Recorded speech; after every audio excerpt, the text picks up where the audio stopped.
Well, on my channel, I visit all those with varying degrees of notoriety, and I visit those who have made an impact on society in some fashion.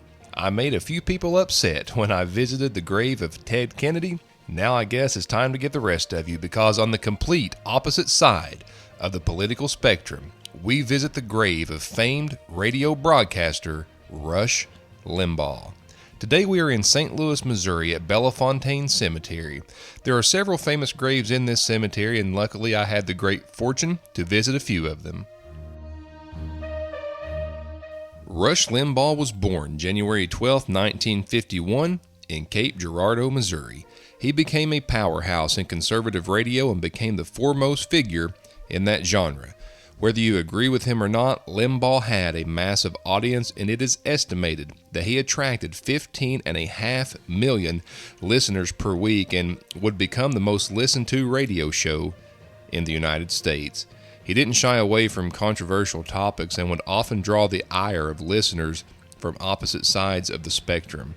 In 1972, Limbaugh dropped out of college and became a DJ on WIXZ in McKeesport, Pennsylvania. After being fired in 1973 due to a personality conflict, he started a nighttime position in Pittsburgh for KQV. In late 1974, he was fired from this job as well. Limbaugh would recall being told by the general manager to consider a job in radio sales because he would never be successful in an on-air role. Throughout the 1970s, he would work in Kansas City and host a public affairs type show that allowed him to start wading into more controversial ideas and topics. He would eventually go to work for the Kansas City Royals, which would morph into a full-time position as director of group sales and special events.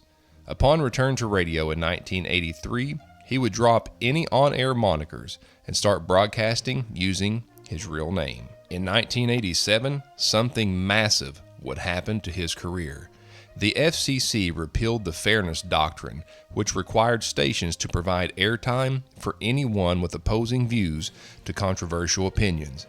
This now meant stations could choose to air whatever opinion pieces they want without the requirement to give any response time. Daniel Henninger from the Wall Street Journal would write, "Ronald Reagan tore down this wall in 1987, and Rush Limbaugh was the first man to proclaim himself liberated from the East Germany of liberal media domination." And basically, the either loved or the hated Rush Limbaugh that you know was born. It did not take Rush long to develop a loyal following. In 1990, his rise coincided with the Gulf War, in which he was a major proponent. He would mock peace activists, which further galvanized his audience. His program began moving to larger stations, and when Republicans regained control of Congress in 1994, the freshman Republican class awarded Limbaugh with an honorary membership to their caucus, firmly believing that he helped get them elected. And Rush Limbaugh had some personal issues as well. In the early 2000s, he had gone almost completely deaf and would receive a cochlear implant. He also became addicted to pain medication, in which he faced legal troubles. The Rush Limbaugh Show aired for 3 hours each weekday on both AM and FM and throughout the world on Armed Forces Radio. He would mention the EIB, Excellence in Broadcasting Network daily, which is a phrase that he trademarked. He would earn vast amounts of money throughout his career, highlighted by a $400 million contract in 2008. This made him the highest paid broadcaster of terrestrial radio. Along with his success comes a string of controversial statements and opinions. You can do a quick search to find a long list of controversies that he waded into. Half the country loved him, the other half detested him, and all the while, he made large sums of money doing what he was so good at doing, keeping Rush Limbaugh in the headlines. He held an annual curathon benefiting the Leukemia and Lymphoma Society and held an annual drive to provide scholarships to children of Marines and law enforcement officers killed in the line of duty. Rush Limbaugh died on February 17, 2021 at age 70 due to complications of lung cancer. Limbaugh was awarded a Marconi Award 5 times, was inducted into the National Radio Hall of Fame, and National Broadcasting Hall of Fame. He was awarded the Presidential Medal of Freedom by President Donald Trump in 2020.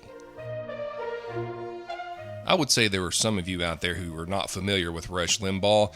I would say most of my audience is, and this is the man that, a lot of videos I put out, you may not have an opinion on somebody one way or the other. If you know who Rush Limbaugh is, you have an opinion of him.